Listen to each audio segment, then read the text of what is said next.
Welcome to the Selva Fern vlog. We're here in the lowlands of Costa Rica, and what we're doing right now is getting ready to film a series of video clips to put on our fern blog.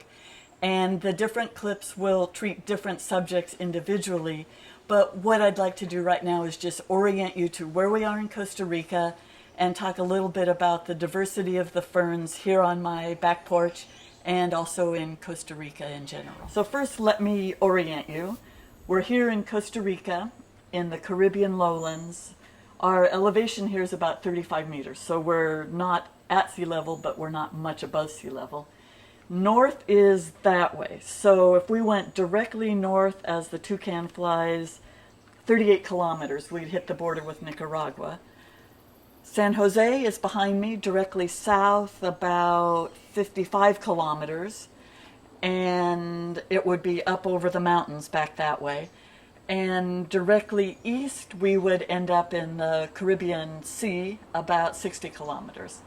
So this part of Costa Rica gets about 4 meters of rain a year, and we're right in the rainy season right now. In fact, we've had floods for the last 2 or 3 weeks, and it's kind of hard to believe this, but if you look out past my shoulder across that field, the Rio Puerto Viejo is there. You probably can't actually see it, but 2 weeks ago that river flooded and the floodwaters came up across the field all the way to the base of my porch here. So we do get really dramatic wet season rains and floods. Directly behind me to the south is a forested corridor that goes up in elevation all the way to the top of the Barva volcano. So it's forest behind me, the La Selva property plus the Braulio Carrillo National Park. And then north, we're a pretty fragmented landscape these days. 40 years ago, this was all a forested area, but over the last 40 years, we've had banana plantations, palmito, the heart of palm, and now there's a lot of pineapple going in. And for a while there were cattle pastures. The cattle pastures really aren't so dominant anymore, but a lot of that land is being converted to pineapple.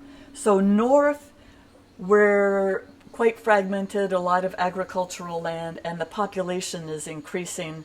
And then to the south is still pretty solid forest.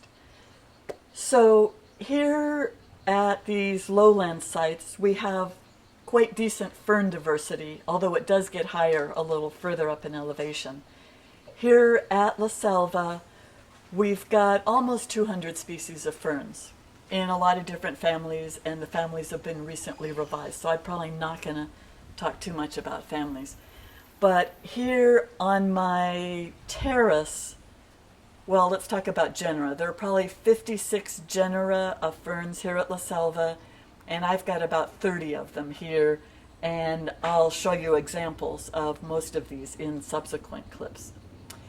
So if that's north and that's east, obviously the sun's going to be rising over there, so I get lots of nice morning sunlight right here, and I usually come back here and drink my coffee and spray my ferns with the water, and this is my morning, get myself organized and relax and appreciate the ferns spot.